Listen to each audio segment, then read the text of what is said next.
Investors, welcome back to Red Money Momentum. Oh no, my markets, my beautiful markets, what has happened?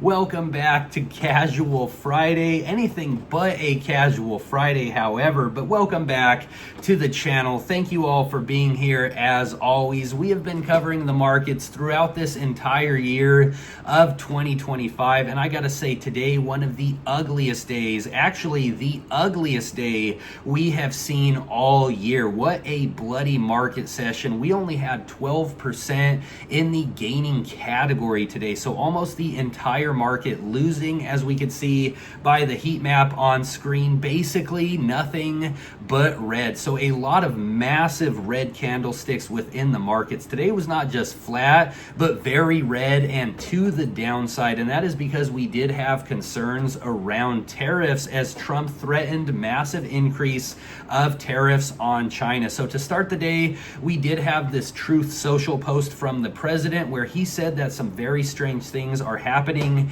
in China. They are becoming very hostile and sending letters to countries throughout the world, and they want to impose export controls on each and every element of production having to do with rare earths and virtually everything else they could think of, even if it's not manufactured in China. Nobody has ever seen anything like this, but essentially it would clog the markets and make life very difficult for virtually every country in the world, especially for China. He then said that he was to meet President Xi in 2 weeks at APEC in South Korea, but now there seems to be no reason to do so. So the market's having a pretty nasty sell-off throughout the entire day because of these concerns with the tariffs and the tension now between China and the United States. But then in the after hours, things getting even worse. The market's really getting shot today, but I just saw even more assets get shot in the after hours because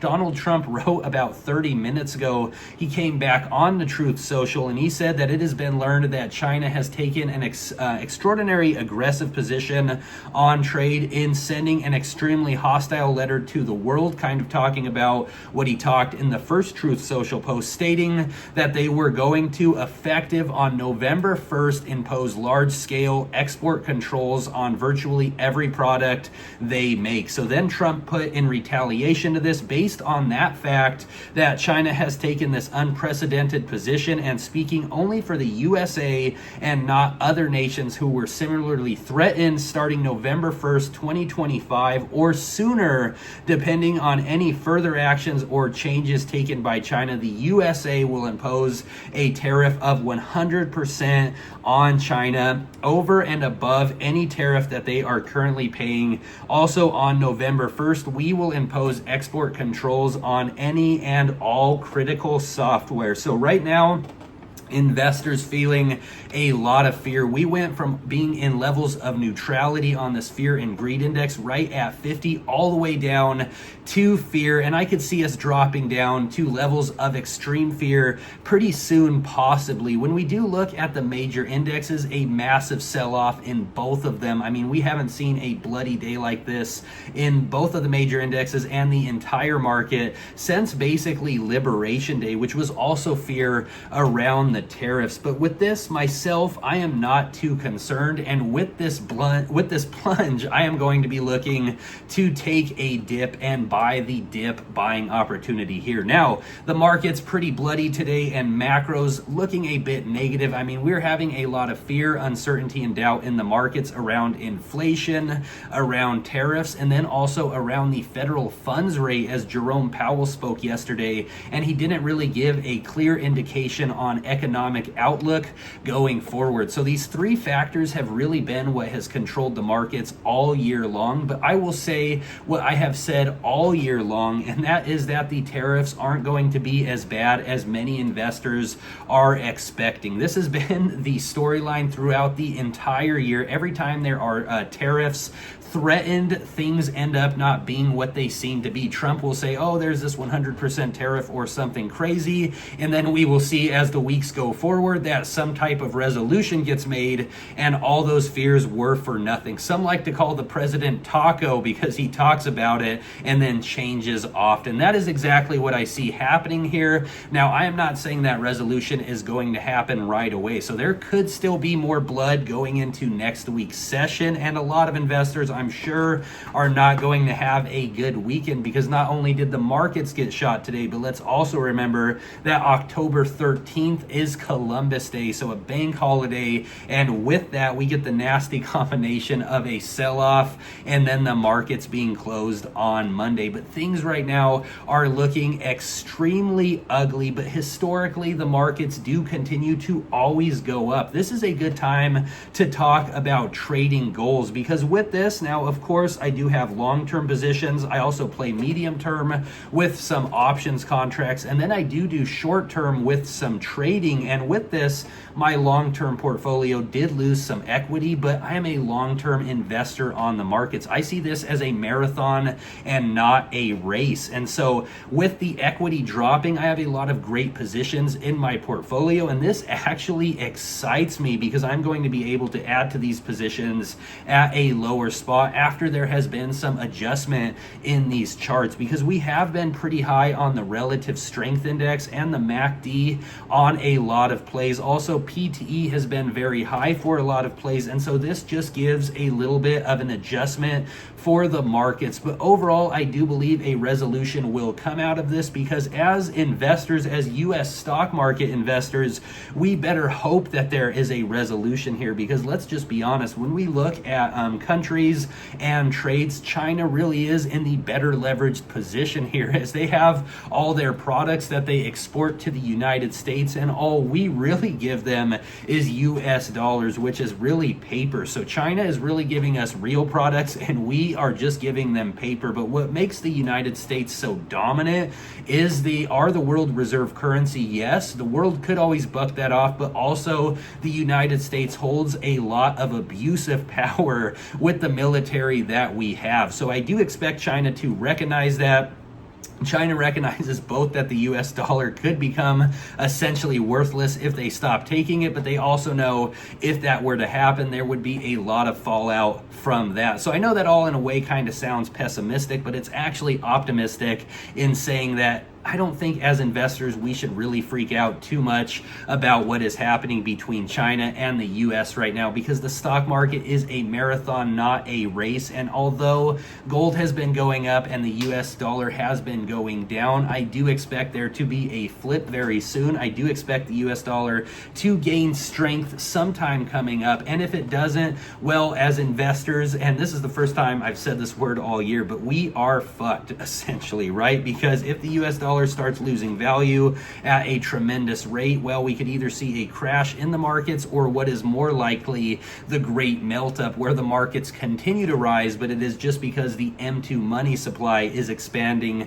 so greatly, which is really what we are following in general on this channel. We are following what the federal funds rate is currently and what the Fed is doing with interest rates. We do know last month there was the first cut for this year. I do expect another cut this October and then one in December. So in general, when we talk about actual monetary policy, things do appear to be getting better. And just talking about the US dollar again, I don't mean to put like fear into any investors, but I don't see a collapse in the United States dollar is what I am saying, because if China and the United States can't make a trade deal, that is when all hell could break loose. But I do see a trade deal definitely being made. And so I think right now, again, is a great time to talk about what our investment goals are, right? Long term, I have lost some equity today, but funny enough, and I encourage all investors to do this, and that is to journal all your trades. I have both a paper journal.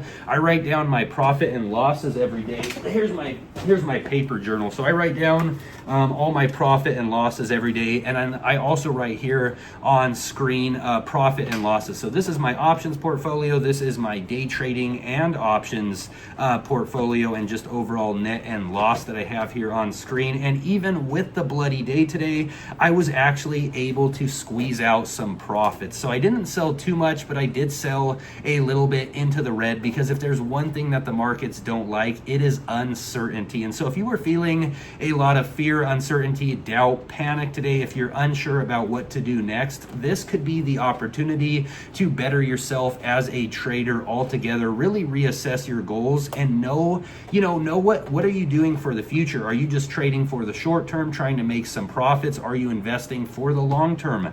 I do both, but being able to journal everything is a great way to keep everything in track. And with today's bloody session, again, I am excited because I, as a trader, am never over leveraged. I always have cash on the sidelines, and as hard as it could be at times to not be greedy, especially when you see assets ripping to the sky, especially when things even in the long term look positive, days like today we must always remember, because if you are over leveraged, this is where you could feel a tremendous amount of pain. And I'm sure, unfortunately, a lot of investors are feeling that pain, and some investors may have even been tapped out of the markets today. But with this big sell-off, we did come down quite a bit on both of the major indexes, and so we are now tapping right at that 50-day moving average on the SPY, and then we are also tapping pretty close to the 50-day moving average on the triple Qs. And so with that, both of the major indexes have taken quite a slide, but historically,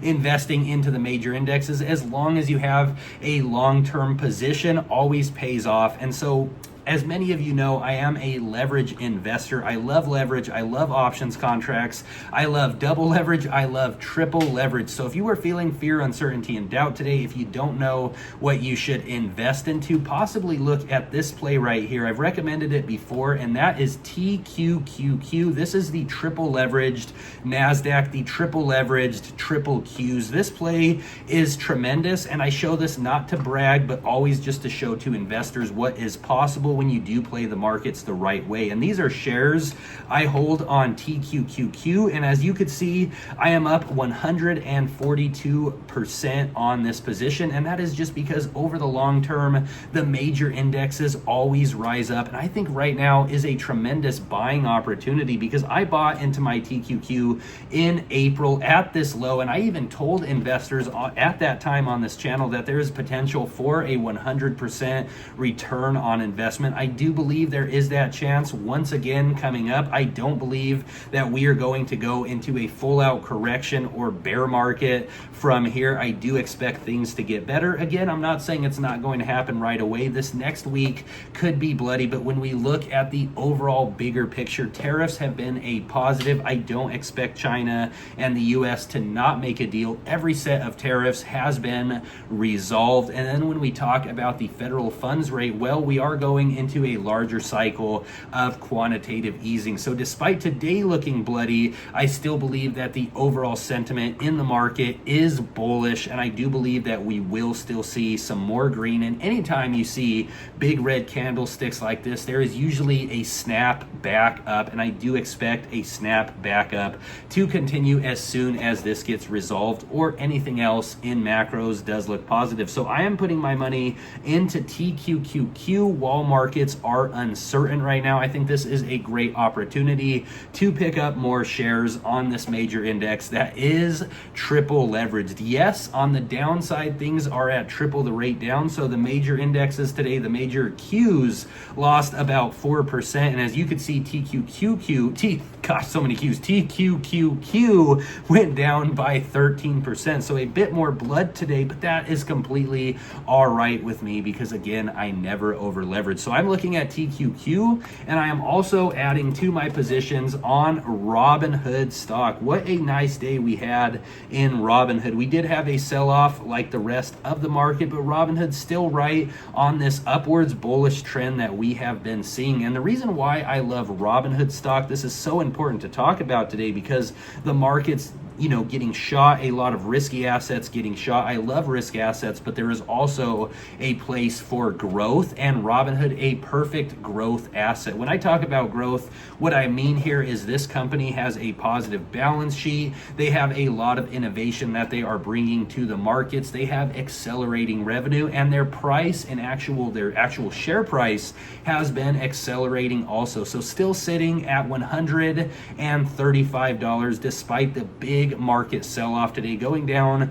by 11%. With Robinhood, we are still on the higher levels here on this level of support and resistance. So we got to the highest level of resistance. We did have a sell-off. I could see us returning right back to the middle here, which would signal that Robinhood could go back right to the 120s, and at worst I could see Robinhood getting back down to about 115 if the overall market sell-off continues. But this is exciting because this is a long-term play for me, and I will add to my Robinhood, to my long-term Robinhood shares if we do go down below the 120s. Robinhood right now, again, when we just talk about tremendous fundamentals, this company right here has a beta of 2.05, which I think is significant to look at, because with beta, that basically just looks at the way the markets are running. So the markets like the DJI, the SPY, all that have a beta of 1. This, in correlation to the markets, has a beta of 2. So it runs at double the speed,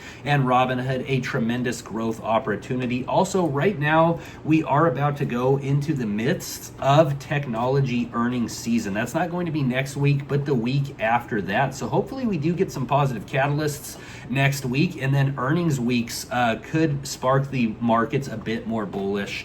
Also, in general, again, I just want to leave investors with the thought of long term. I am looking at the markets long term. I am looking at great assets such as Robinhood and TQQQ, and I am also looking at all the risk assets that we always talk about, because there will be a bounce back within the markets, and I expect this to be massive for everything in technology, everything in quantum, and everything in risk assets and growth assets such as Robinhood. But I do want to just mention growth assets today, because during times of fear, uncertainty, and doubt, it is so important to be in great plays that also don't lose a ton of equity, because risk assets go even quicker to the top, but also could go quicker to the bottom. But I would be curious to hear what everyone else thinks in the comments section below. So please drop a comment. Please let me know what you think about today's market session. If you are full of fear, or if you are full of optimism because you want to add to these great plays and opportunities while they are at a discount. Also, please leave a like and please subscribe to the channel if you haven't already done so. I thank you all, as always, for being here, and I will see you all in the next video.